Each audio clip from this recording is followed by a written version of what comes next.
ఓం శ్రీ పోలేరమ్మ తల్లియే నమః.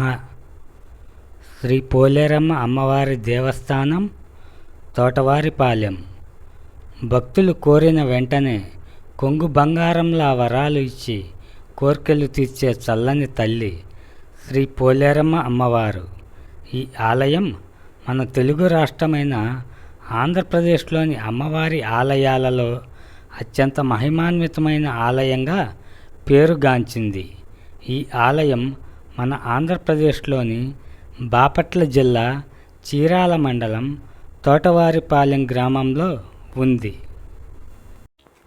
ఈ ఆలయానికి చేరుకోవాలి అంటే బాపట్ల నుండి చీరాల వెళ్ళే దారిలో ఈపురపాలెం గ్రామం నుంచి 1 కిలోమీటర్ దూరం ప్రయాణం చేస్తే చాలు అమ్మవారి ఆలయం చేరుకోవచ్చు.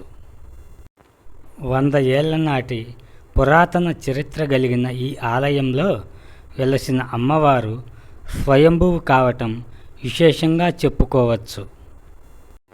వివాహం జరిగిన తరువాత అమ్మవారి ఆశీర్వచనం కోసం వచ్చే భక్తులతో పాటు పాడి సమృద్ధిగా ఉండాలని, పంటలు బాగా పండాలని, వివాహం, ఆరోగ్యం, ఉద్యోగం, వ్యాపారం, చదువు ఇలా ఎటువంటి కోరికలు కోరుకున్నా అమ్మవారు ఇట్లే తీరుస్తుంది. తోటవారిపాలెం శ్రీ పోలేరమ్మ అమ్మవారి ఆలయానికి చుట్టుప్రక్కల ప్రాంతాలైన ఈపురపాలెం, బోయినవారిపాలెం, ముర్లవారిపాలెం, పిట్టువారిపాలెం, పేరాల, చీరాల, ఒంగోలు, గుంటూరు, విజయవాడ, హైదరాబాద్, బెంగుళూరు, చెన్నై ఇంకా అనేక సుదూర ప్రాంతాల నుంచి భక్తులు వచ్చి అమ్మవారిని దర్శనం చేసుకొని అమ్మవారి ఆశీర్వచనం తీసుకుంటారు. వారంలో భక్తుల రద్దీ సాధారణంగానే ఉన్నా ఆదివారం, మంగళవారంలలో మాత్రం దర్శనం చేసుకునే భక్తులతో రద్దీ ఎక్కువగా ఉంటుంది. అమ్మవారి దర్శనం చేసుకునే భక్తులతో పాటు మొక్కుబడులు తీర్చుకునే భక్తులతో అమ్మవారి ఆలయ ప్రాంగణంతో పాటు ఆలయం చుట్టుప్రక్కల ప్రాంగణం కూడా భక్తులతో నిండిపోతుంది. తమ కోరికలు నెరవేరిన తర్వాత భక్తులు చీరలు, పొంగళ్ళు, సద్దులు, కోళ్ళు, మేకల రూపంలో అమ్మవారికి మొక్కుబడుల రూపంలో సమర్పించుకుంటారు. శ్రీ పోలేరమ్మ అమ్మవారి దేవాలయ చరిత్ర. హద్దురాయి రూపంలో అమ్మవారు. 100 ఏళ్ల నాటి మాట. ఇప్పటి దేవాలయం ఉన్న ప్రదేశంలో పాల చెట్టు క్రింద హద్దురాయి రూపంలో అమ్మవారు భక్తుల కోరికలు తీరుస్తూ పొంగళ్ళు, సద్దులు, హారతులు గైకొనేది. అమ్మవారి మహిమలు చూసి తమకు దక్కాలన్న అక్కసుతో 1968 సంవత్సరంలో బచ్చులవారిపాలెం నుండి వచ్చిన దొండగులు రాత్రికి రాత్రే అమ్మవారిని తస్కరించి వరి చొప్పులో చుట్టుకొని తమ ఊరికి తీసుకువెళ్ళారు. తెల్లవారేసరికి అమ్మవారు కొందరు భక్తులకు కలలో కనిపించి తనను తస్కరించినట్లు చెప్పింది. గ్రామ పెద్దలు దళారుల రూపంలో ఊరూరు తిరుగుతూ బొచ్చులవారిపాలెంలో వరి చొప్పులను గమనించి ఆరా తీశారు. తనను సొనల ఒడ్డున పూడ్చినట్లు అమ్మవారే చెప్పటం విశేషం. అనంతరం కొందరి ఒంటి మీదకి పూనిన అమ్మవారు శిల ఎక్కడున్నా శ్రీ సంపదలు మీకే ఇస్తానని, ఊరిలోన కొలువై ఉంటానని చెప్పింది. ఆలయ నిర్మాణం కూడా చేపట్టాలని చెప్పింది. నాటి నుంచి నేటి వరకు ఆ తల్లివాక్కు ఫలిస్తూనే ఉంది. ఆలయ నిర్మాణంలో కొన్ని వాస్తవాలు. సంఘటన ద్వారా విస్తుపోయిన గ్రామ పెద్దలు ఆలయ నిర్మాణం చేపట్టాలనుకున్నారు. కానీ కార్యరూపం దాల్చకుండానే కాలం గడిచిపోతూ ఉంది. ఆగ్రహించిన అమ్మవారు ఉగ్రరూపం దాల్చి భక్తుల వంటి మీదకు వచ్చి ఆలయ నిర్మాణం గురించి గుర్తు చేసింది. మల్లెల రామయ్య గారి కుమారులు ఎల్లమంద, కోటేశ్వరరావుల ఆధ్వర్యంలో ఆలయ నిర్మాణం చేపట్టారు. కొంతకాలానికి రావిపాటి వెంకటేశ్వర్లు గారి 4 గడ్డివాముల్లో మధ్యలో ఉన్న గడ్డివాము తగలబడటం. ఈ విషయం అమ్మవారే కొందరికి పూని చెప్పింది. వెళ్ళి చూడగా నిజంగానే తగలబడి ఉంది. అమ్మవారి ఆగ్రహాన్ని చవిచూసిన రావిపాటి వెంకటేశ్వర్లు గారు, వారి తమ్ముడు రావిపాటి సుబ్బారావు గారు విగ్రహ ప్రతిష్ఠ చేయిస్తామని మొక్కుకున్నారు. పై సంఘటన తర్వాత విగ్రహం చెక్కే పనిని పురుషోత్తపట్నం శిల్పి ఇస్మాయిల్ గారికి అప్పగించారు.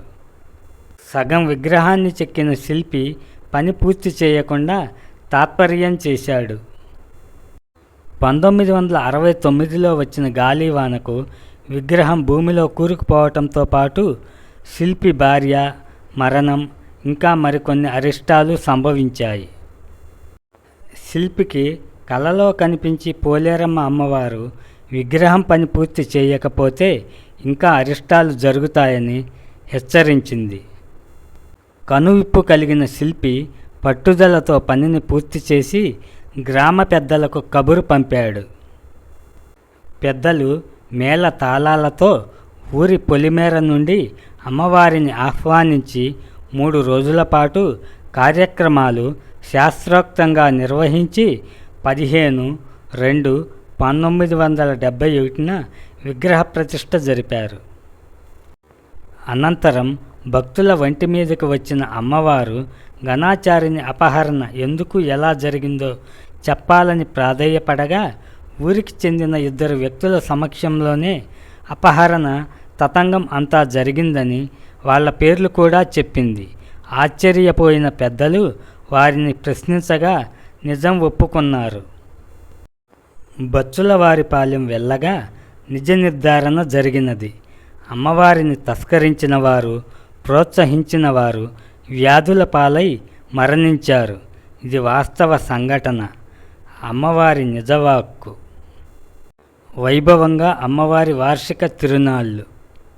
ప్రతి ఏటా పంచాహ్నికముగా జరిగే తిరునాళ్లలో గురువారం తెల్లవారుజాము నుంచి సోమవారం తెల్లవారుజాము వరకు వివిధ కార్యక్రమాలు జరుగుతాయి.